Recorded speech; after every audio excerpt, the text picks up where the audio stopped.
I'm the Executive Director of Rise to Inspire Africa Initiative. We are a youth-led, non-governmental and non-profit organization working in the heart of Northeast, particularly Borno, Adama. And then we are spreading our tentacles across the Northwest region of Zamfara State and Kaduna to be precise. We work in the areas of child protection, education in emergencies, civic engagement and governance, and also leading advocacy efforts on menstrual health and dignity. As an organization, we try to deploy evidence in all our programming. So that's just a few about our organization.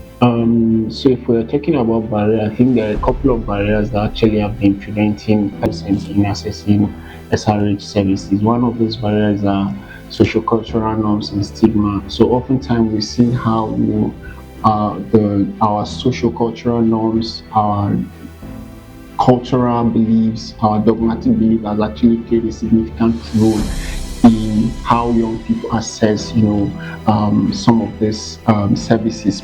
Particularly, there's this fear of being recognized at the maybe health center, for instance, where you want to ideally the health center or the health facility should be like the go-to space where young people are able to access some of these services. But then young people are always skeptical of being recognized as accessing SRH related services, particularly when it has to do with issues around, for instance, menstruation, issues around HIV and AIDS, issues around family planning, issues around contraceptives. You get, so there's always that fear, and then again there's also this parental disapproval when it comes to maybe they want to access some of these services.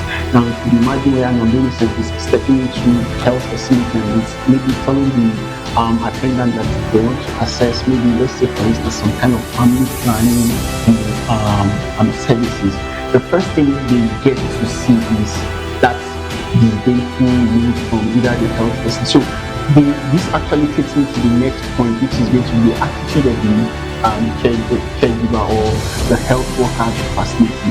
We've seen instances where health workers within the facility actually contribute significantly to creating that barrier. So adolescents, young people don't want to even venture into those places because they know too well that if I go to that place, I'll get that kind of that painful lead from the health worker. In fact, the health worker would even be like, a small boy like you, a small girl like you, what do you want to use this for? You get. Those are some of the things. And then again, I think there are this knowledge gap. A lot of adolescents don't even have adequate information. They don't have sufficient information about their sexuality as an individual, and this knowledge gap also created, some sort of like barriers to accessing, some of these services. Now, the second question is what can we do, right? I think one of those things, economic dependence, where there's some sort of like limited access to financial resources, and then maybe a woman depending solely on a man, it contributes to a lot. And then in some cultures we've seen, there's this